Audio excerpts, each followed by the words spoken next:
Hello everyone and welcome back to my channel. So I made this beautiful top from my leftover fabric. It's a very simple tutorial. I promise you can cut and sew this top within 10 minutes or less than 10 minutes.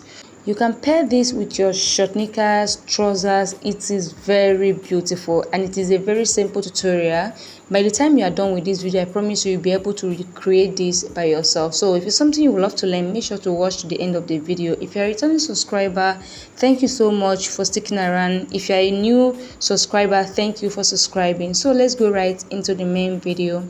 So my fabric is folded into 4 because we are going to cut this. We are going to cut the back and the front together. So my fabric is folded into 4, and the width of the fabric I'm working with is my hip circumference divided by 4 plus 1.5 inches allowance. My hip measurement is the biggest part of my body. So from this line here, which is my starting line and my shoulder line, I'm going to come down to mark my bust point, which is 10 inches. I'm going to mark that all the way to the end to get a straight line, and I'm going to extend the line across. From my shoulder line, I'm going to come down to mark my waist line. From my shoulder to my waist is 15 inches. I'm going to mark that all the way to get a straight line. So I'll go ahead and extend this point across this way. So for my shoulder, I'm going to come down to mark the length of my top. I'm going to mark 25 inches. It depends on what you want. You can decide to make it shorter or longer than mine. So whichever one, you go ahead and do what works for you. So this is my full length. This is my waistline. This is my bust point. So I'll go ahead and impute our measurement. On my shoulder line, I'm going to divide my shoulder by 2. My shoulder is 15 divided by 2 is 7.5. I'll mark it right there. At that point, I'm going to come down by 1 inch for my shoulder slope. Then I'll come here to mark my neck width of 2.5 inches. I'm using 2.5 inches. And I'm going to connect my shoulder slope into the neck width this way. So from my shoulder slope, I'm going to come down to mark my arm length. How to get your arm length? Divide your bust by 6, then add 1.5 inches to the measurement.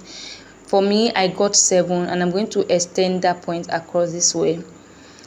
Then to get a straight line, I'm going to mark my shoulder measurement on this chest line here, and I'm going to connect from the shoulder slope to this point this way.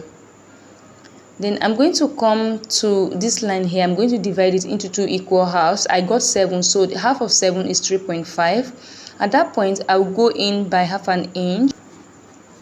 Then I'll come to the chest line, divide my bust circumference by 4, and I'm going to add 1 inch of sewing allowance. Then I'll connect from here all the way to the chest line. So make sure you include your sewing allowance as well when you are taking your measurement. So I'll come here to mark my neck depth. For the back, I'll mark 1 inch. Remember, we are cutting the back and the front together. Then for the front, I'll mark 3 inches. I'm going to connect from the neck depth width all the way to this point we just marked. Then I'm going to take the measurement I have on my chest line all the way down because I don't want it fitted. But if you want yours fitted, you can take your waist measurement and your hip measurement. But I just take the measurement I have on my chest line all the way to the full length because I want it free this way. So I'll go ahead and cut it out. We are going to cut the back first. I'll cut the back neck so we can take it out before we cut the front. So if you have watched to this point and you have not yet subscribed to my channel, please do wait to hit on the subscribe button. Subscription is totally free, and make sure to turn on the notification so that you can be notified anytime we drop new video so you don't miss out on anything. Thank you so much for doing that for me. So we are done with the back. I'm going to take out one of the pieces here, which is going to be for our back. I'll remove one of the pieces. I will arrange the front pattern back so we can cut the neck.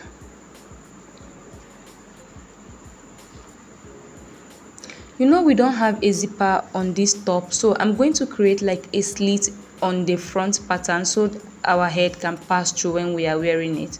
I came down from the neck depth by 3 inches and I opened it up So this is basically it for the pattern drafting. It's like I said earlier, it's a very simple tutorial.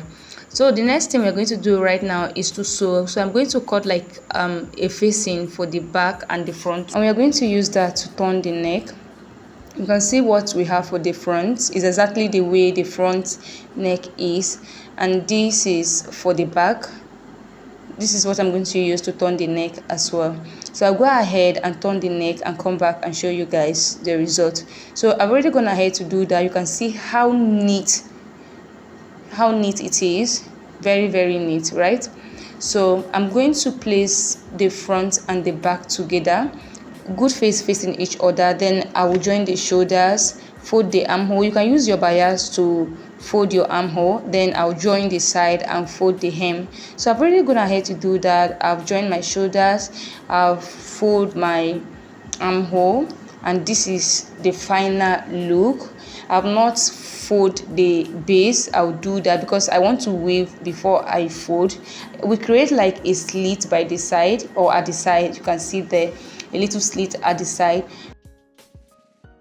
So this is basically it for this tutorial. Like I said, it's very simple and you can sew this style within 10 or less than 10 minutes. So this is it for today's tutorial. Please make sure to subscribe, like and share before you go. Thank you. See you in my next video. Bye.